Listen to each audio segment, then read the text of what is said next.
Hello friends, my name is Dr. Priyanka and today we will discuss about the biotechnology. तो सबसे पहले तो हमें बायोटेक्नोलॉजी की डेफिनेशन पता होनी चाहिए। जब हम बायोलॉजिकल सिस्टम का यूज़ करते हैं यानी कि लिविंग ऑर्गेनिजम्स का और हम ऐसा कोई प्रोडक्ट क्रिएट करते हैं या टेक्नोलॉजी क्रिएट करते हैं जिसकी वेरियस एप्लीकेशंस हो। वो एप्लीकेशन कुछ भी हो सकती है कि न्यूट्रिशन क्वालिटी बढ़ानी है, प्लांट्स की क्रॉप यील्ड इंक्रीज़ करनी है या फिर इन्वायरमेंट से रिलेटेड हो सकती है, ह्यूमन हेल्थ से रिलेटेड हो सकती है। बट उसकी कोई ना कोई एप्लीकेशन होनी चाहिए, तभी वो जो है एक बायोटेक प्रोडक्ट के अंदर आता है। लेकिन जो बायोटेक्नोलॉजी है वो एक वर्ड है, लेकिन उसके अंदर बहुत सारी जो है डिफरेंट फील्ड्स आती हैं। अगर हम पहली फील्ड की बात करें तो वो आती है मेडिकल बायोटेक्नोलॉजी। मेडिकल के नाम से ही पता चल रहा है, यानी हेल्थ सेक्टर। तो बायोटेक का यूज़ जो है वो मेडिकल में कैसे यूज़ किया जाता है, पहला तो है कि जीन थेरेपी के लिए। हमें पता है कि ज़्यादातर जो भी डिसीज़ेज़ होते हैं वो जीन म्यूटेशन की वजह से होते हैं। तो अगर म्यूटेटेड हो गया जीन तो कोई ना कोई डिसीज़ हो जाएगा। तो उसको करेक्ट करने के लिए फिर जीन थेरेपी का यूज़ किया जाता है कि म्यूटेटेड वन को रिप्लेस किया जाता है by the functional one. And इसी तरह जो दूसरा यूज़ है वो है वैक्सीन। वैक्सीन डेवलपमेंट के लिए भी बायोटेक का यूज़ किया जाता है कि हम माइक्रो ऑर्गेनिज़्म, अगर वायरस है कोई, जैसे कोरोना वैक्सीन आई थी वो भारत बायोटेक ने बनाई है। और वो कैसे बनाई गई है कि कोरोना जो वायरस था उसका कोई ना कोई पार्ट लिया गया एंड देन उसको जो है उससे फिर वैक्सीन प्रिपेयर की गई और फिर उसको ह्यूमन के अंदर इंजेक्ट जब किया गया तो एंटीबॉडीज़ डेवलप हुई और इस तरह से जो है प्रोटेक्शन प्रोवाइड हुआ कोरोना के अगेंस्ट। तो वैक्सीन डेवलपमेंट भी जो है वो मेडिकल बायोटेक्नोलॉजी का पार्ट है। देन आता है मोनोक्लोनल एंटीबॉडीज़। जो मोनोक्लोनल एंटीबॉडीज़ होती हैं वो स्पेसिफिक एक सिंगल क्लोन के लिए बनाई जाती हैं। एंड देन है क्रिस्पर जीन एडिटिंग। इसमें हम जीन में चेंजेस कर रहे होते हैं बाय यूजिंग द क्रिस्पर, और ये आजकल बहुत ज़्यादा यूज़ हो रहा है। सेकंड जो फ़ील्ड हमारे पास आती है वो आती है एग्रीकल्चर बायोटेक्नोलॉजी। इसमें जो पहला है कि हम क्रॉप यील्ड इन्हांस कर सकते हैं। अगर हमारे पास किसी क्रॉप की यील्ड कम हो रही है तो हम उसमें ऐसा जीन इंसर्ट कर दें जो कि यील्ड को इंक्रीज़ करता हो, तो हम इस तरह से जो है क्रॉप यील्ड को इन्हांस कर सकते हैं। पेस्ट रेजिस्टेंस के लिए हम प्लांट बना सकते हैं। जैसे बीटी कॉटन था, बीटी कॉटन में क्या हो रहा था कि वो फार्मर्स जब कॉटन को ग्रो करवा रहे थे तो उस वजह से क्या हो रहा था कि पेस्ट का जब अटैक हो जाता था इंसेक्ट का, तो वो पूरी की पूरी कॉटन जो है वो डिस्ट्रॉय हो रही थी, जिसकी वजह से फार्मर्स को लॉस हो रहा था और वो सुसाइड कर रहे थे। तो फिर साइंटिस्ट ने जो है बीटी कॉटन डेवलप करी। इसके लिए जो बीटी है वो बैसिलस thuringiensis है, ये एक बैक्टीरिया है। तो इससे क्राइजीन नाम का जो मतलब जीन है, क्रिस्टल फॉर्मेशन करता है ये जीन, तो उसको आइसोलेट किया गया और उसको इंसर्ट किया गया कॉटन के अंदर। तो ये देखा गया कि जब हमने इस जीन को इंसर्ट किया कॉटन में और इंसेक्ट ने किसी ने भी अटैक किया कॉटन पे, तो उनके अंदर रेजिस्टेंस डेवलप हो गई थी इंसेक्ट के अगेंस्ट। तो इस तरह से जो है बीटी कॉटन का डेवलपमेंट हुआ बायोटेक्नोलॉजी में। देन न्यूट्रिशनल वैल्यू इन्हांस कर सकते हैं, जैसे गोल्डन राइस आया था, फ्लावर सावर टमाटो आए थे। तो गोल्डन राइस क्या था कि बहुत सारी ऐसी कंट्रीज़ हैं इंडिया को छोड़ के, तो जहाँ पे राइस जो है वो मेन स्टेपल फूड है। तो वहाँ पे जो राइस था उसके अंदर विटामिन ए जो था वो डेफिशिएंट था। तो जो लोग या जो चिल्ड्रंस इसको कंज़्यूम कर रहे थे उनमें विटामिन ए की डेफिशिएंसी हो गई, because they are consuming only rice, there main food. तो इसलिए साइंटिस्ट ने क्या किया कि विटामिन ए सिंथेसिस करने वाला जो जीन है वो आइसोलेट करके इंसर्ट किया गया था राइस में। अब इसको गोल्डन क्यों बोला गया, तो विटामिन ए की डेफिशिएंसी तो ख़त्म हो गई, ये वाली प्रॉब्लम तो बट ये जो राइस का कलर आया था वो गोल्डन कलर का था, तो इस वजह से जो है इसका नाम गोल्डन राइस पड़ा। देन फ्लावर सावर टमाटो क्या होती हैं कि टमाटो को ट्रांसपोर्ट करना पड़ता है one place to another place. तो ट्रांसपोर्ट करते टाइम जो होते हैं कि एक इथाइलिन नाम का जो हार्मोन होता है वो राइपनिंग के लिए रिस्पॉन्सिबल होता है, तो टमाटो ख़राब हो जाते हैं। तो इस प्रॉब्लम को दूर करने के लिए ऐसा जीन आइसोलेट किया गया जिससे कि फ्लेवर भी सेम रहे और उनको ट्रांसपोर्ट भी किया जा सके ताकि वो ग्रीन रहे। तो इस तरह से जो है फ्लावर सावर टमाटो बने। इसी तरह से हर्बिसाइड रेजिस्टेंस बना सकते हैं प्लांट्स। तो ये सारे ट्रांसजेनिक प्लांट्स जो आते हैं वो एग्रीकल्चर बायोटेक के अंडर आते हैं। थर्ड जो फील्ड होती है वो है इंडस्ट्रियल बायोटेक। जिसमें कि एक बायोफ्यूल का प्रोडक्शन किया जाता है इथेनॉल से। अभी तक हम जो है वो डीज़ल एंड पेट्रोल यूज़ कर रहे हैं, बट एक अल्टरनेटिव भी ढूँढा जा रहा है जो कि इथेनॉल है। बट इसका प्रोडक्शन जो है अगर हम एग्रीकल्चर वेस्ट से करें, जैसे शुगरकेन का वेस्ट होता है या राइस को जब निकाल लिया जाता है उसके बाद जो वेस्ट बच जाता है फील्ड्स में, तो वो सब का यूज़ करके हम इथेनॉल का प्रोडक्शन कर सकते हैं। देन बायोडिग्रेडेबल प्लास्टिक, प्लास्टिक को लेकर के हमेशा ही रहता है कि इट इज़ नॉट डिग्रेडेबल और इसको डिग्रेड करने के लिए काफ़ी ईयर्स लग जाते हैं, तो इसलिए जो है बायोडिग्रेडेबल प्लास्टिक आई थी। तो ये भी एक पार्ट है बायोटेक्नोलॉजी का ही। देन अल्कोहल प्रोडक्शन किया जाता है जो कि ग्रेप्स से ज़्यादातर किया जाता है और भी अदर फ्रूट्स हैं। And beer production, citric acid production, vitamin production, ये सब जो हैं वो comes under the industrial biotech. Then आता है आपका नेक्स्ट फील्ड मरीन बायोटेक। इसमें क्या होता है कि जो सी के अंदर माइक्रो ऑर्गेनिजम्स हैं या जो भी ऑर्गेनिजम्स हैं, तो उनको यूज़ किया जाता है और उनसे जो भी मेडिसिन बनाई जाती है, एग्रीकल्चरल प्रोडक्ट बनाए जाते हैं एंड इंडस्ट्रियल प्रोडक्ट बनाए जाते हैं।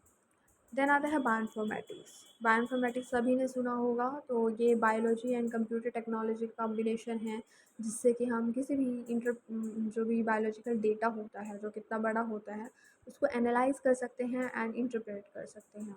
देन आता है एनिमल बायोटेक्नोलॉजी। ये एक अनदर फील्ड है बायोटेक की। तो हमने ट्रांसजेनिक एनिमल्स, प्लांट्स तो हमने सुन लिए लेकिन एनिमल्स भी बनाए जाते हैं, एनिमल मॉडल्स बनाए जाते हैं, क्योंकि हम रैट्स पे, माउस पे ज़्यादातर एक्सपेरिमेंट्स कर रहे हैं। तो इसलिए जो है ताकि मॉडल अगर हम बना दें, अगर हम लैब के अंदर कोई एनिमल बना दें और फिर उस पे हम एक्सपेरिमेंट्स करें अपने ड्रग्स के, तो ये बेनिफिशियल होगा। And then artificial skin.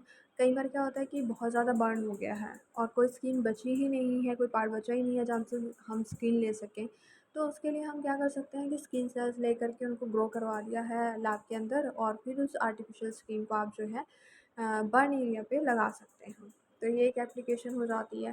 Pharmaceutical जो प्रोडक्ट्स हैं उनकी प्रोडक्शन कर सकते हैं एनिमल्स में, लाइक इंसुलिन हो गया या फिर ह्यूमन ग्रोथ हार्मोन हो गया। और एनिमल्स में जो है, जो बायोटेक के थ्रू बने हैं, वो है आपका डॉली शिप। सबसे पहला डॉली शिप था। देन आपके एनडीआरआई में कुछ क्लोन्स बने हैं। तो हम जो है एनिमल बायोटेक में मीट प्रोडक्शन, मिल्क प्रोडक्शन और जो है वूल प्रोडक्शन, इन सबको इंक्रीज़ कर सकते हैं। देन है इन्वायरमेंट बायोटेक। इन्वायरमेंट बायोटेक में कैसे यूज़ हो रहा है बायोटेक का इन्वायरमेंट के लिए, तो बायो रेमिडिएशन। तो बायो रेमिडिएशन होता है कि हमें पता है कि जितना भी इंडस्ट्रियल वेस्ट है उसके अंदर हैवी मेटल्स हैं और हैवी मेटल जो है वो डिसीज़ कॉज करते हैं। तो अगर हम जो है माइक्रो ऑर्गेनिज्म का यूज़ करें तो पोल्यूटेंट हमारा क्लीन हो सकता है, वेस्ट भी हमारा क्लीन हो सकता है। तो हम माइक्रो ऑर्गेनिज्म का यूज़ करते हैं या फिर हम कुछ जगह पे प्लांट्स का भी यूज़ कर सकते हैं ताकि वो हैवी मेटल्स को कंज्यूम कर सकें। देन होता है वेस्ट ट्रीटमेंट, कि जो भी हमारा वाटर होता है, जो भी हमारा इंडस्ट्री से वाटर आ रहा है उसके अंदर भी बहुत सारा वेस्ट है, बहुत सारे कंटामिनेशंस हैं। तो बायोलॉजिकल मेथड का यूज़ करके हम उसको ट्रीट कर सकते हैं एंड उसको रिसाइकल कर सकते हैं ताकि हम उसको रीयूज़ कर सकें। नेक्स्ट है बायो एनर्जी। तो अगर हम बायोलॉजिकल सोर्सेज का यूज़ करके जो है एनर्जी प्रोड्यूस कर सकते हैं तो इससे जो इन्वायरमेंट पे अब इम्पैक्ट है वो रिड्यूस हो जाएगा। देन आता है नेक्स्ट फील्ड हमारा फूड बायोटेक्नोलॉजी। फूड बायोटेक्नोलॉजी में इडली और जो है आपका डोसा हो गया, ठीक है, ये सब जो है, ये योगर्ट हो गया, ये सब जो है वो माइक्रो ऑर्गेनिजम्स के थ्रू बनते हैं, फर्मेंटेशन टेक्नोलॉजी के थ्रू बनते हैं। तो हाँ, ये फूड बायोटेक के अंदर आते हैं। नेक्स्ट जो है कि हम न्यूट्रिशन इन्हांस कर सकते हैं फूड प्रोडक्ट्स का। फूड सेफ्टी हमारा हो जाता है कि हम ऐसे मेथड्स डेवलप करें जिससे कि हम फूड पे जो भी फूड बॉर्न पैथोजेंस होते हैं उनको डिटेक्ट कर सकें, उनको एलिमिनेट कर सकें। फिर लास्ट जो फील्ड आती है वो है फोरेंसिक बायोटेक। फोरेंसिक बायोटेक में डीएनए फिंगरप्रिंटिंग आ जाता है और हमें पता है कि डीएनए फिंगरप्रिंटिंग जो है वो क्राइम एनालिसिस के लिए होता है कि किसने क्राइम किया है। एंड दूसरा जो इसका पार्ट होता है वो होता है पेरेंटिंग। तो पैटर्निटी, तो पैटर्निटी में क्या होता है कि अगर किसी चाइल्ड के फादर का नहीं पता है या मदर का नहीं पता है तो हम जो है दोनों से डीएनए आइसोलेट करते हैं एंड देन मैच करवाते हैं। अगर तो बैंड्स मैच हो जाते हैं तो इट मीन्स है कि वो उस चाइल्ड का फादर है या मदर है। तो इस तरह से हम जो है पेरेंट्स का पता लगा सकते हैं। तो दूसरा एप्लीकेशन इसका ये हो जाता है। अब ये तो बायोटेक्नोलॉजी की फील्ड्स हो गई, बायोटेक्नोलॉजी की डेफिनेशन हो गई। बट बायोटेक्नोलॉजी की जो एप्लीकेशंस, मतलब जो जॉब्स हैं वो क्या हैं? तो जॉब्स जो हैं वो बायोटेक्नोलॉजी की वो है R&D में, रिसर्च एंड डेवलपमेंट में पहली। तो रिसर्च साइंटिस्ट के लिए अप्लाई कर सकते हैं जो ज़्यादातर न्यू प्रोडक्ट्स क्रिएट कर रहे होते हैं, वैक्सीन डेवलप कर रहे होते हैं। And as a molecular biologist work कर सकते हैं and as a biotechnologist.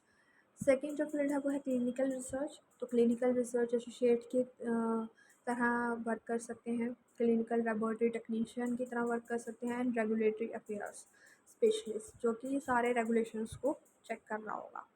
Third जो है वो है क्वालिटी कंट्रोल एंड एश्योरेंस। ये फार्मा कंपनी में भी होता है एंड बायोटेक कंपनीज में भी होता है, हर जगह क्वालिटी चेक की जाती है। तो क्वालिटी कंट्रोल वाला जो है वो एक फील्ड रहता है। तो इसके लिए क्वालिटी कंट्रोल एनालिस्ट होंगे जो चेक करेंगे, एनालाइज करेंगे।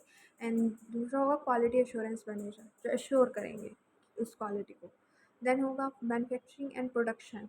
इसमें आ जाता है जो आप फर्मेंटेशन प्रोसेस यूज़ कर रहे हो उसी को बायो प्रोसेस बोलते हैं। तो बायो प्रोसेस इंजीनियर्स होंगे जो प्रोडक्ट्स बना रहे होंगे, मैन्युफैक्चरिंग टेक्नीशियन होंगे एंड प्रोडक्शन सुपरवाइज़र होंगे जो ये देख रहे होंगे कि किस तरह से जो है सुपरवाइज़ कर रहे होंगे प्रोडक्शन को। देन आता है सेल्स एंड मार्केटिंग। अगर आपका R&D में नहीं इंटरेस्ट है तो आप सेल्स एंड मार्केटिंग में जा सकते हो, आप बायोटेक प्रोडक्ट्स को सेल्स कर सकते हो as a sales representative. Then product manager आप बन सकते हो and then marketing specialist. Bioinformatics भी आप कर सकते हो, इसके लिए वर्क फ्रॉम होम की भी फैसिलिटी है। तो अगर आपको कोडिंग आती है, अगर आपको लैंग्वेजेस आती हैं पाइथन, पर्ल, आर, तो आप जो है इन प्रोग्रामिंग का यूज़ करके जो है कंप्यूटेशनल बायोलॉजिस्ट बन सकते हो या फिर एज अ डेटा साइंटिस्ट भी काम कर सकते हो कि आप जो भी बायोटेक का डेटा होगा उसको आप एनालाइज कर सकते हो। नेक्स्ट फील्ड है regulatory and compliance. Regulatory affairs specialist आ जाते हैं इसमें एंड कंप्लाइंस ऑफिसर आ जाते हैं। नेक्स्ट है इन्वायरमेंट बायोटेक। तो इसके लिए इन्वायरमेंटल साइंटिस्ट होते हैं एंड बायोरेमिडिएशन स्पेशलिस्ट होंगे। एग्रीकल्चर बायोटेक में एग्रीकल्चर साइंटिस्ट आ जाते हैं, प्लांट साइंटिस्ट या फिर animal biotechnologist. Biotech medical biotech में जो है वो फार्माकोलॉजिस्ट आ जाते हैं। जेनेटिक काउंसलर ये आजकल हॉस्पिटल्स में भी जो है अपॉइंट किए जाने लगे हैं। तो जेनेटिक काउंसलर का काम होता है जो फ्यूचर के डिसीज़ को बता सकता है, आपको जेनेटिक लेवल पे जो है आपको काउंसिल कर सकता है। देन आता है मेडिकल साइंस लिएज़न। तो ये एक ब्रिज होता है biotech company and health care community के बीच में। इसके अलावा आपके पास जो आजकल ऑप्शन आ रहा है वो है मेडिकल राइटर।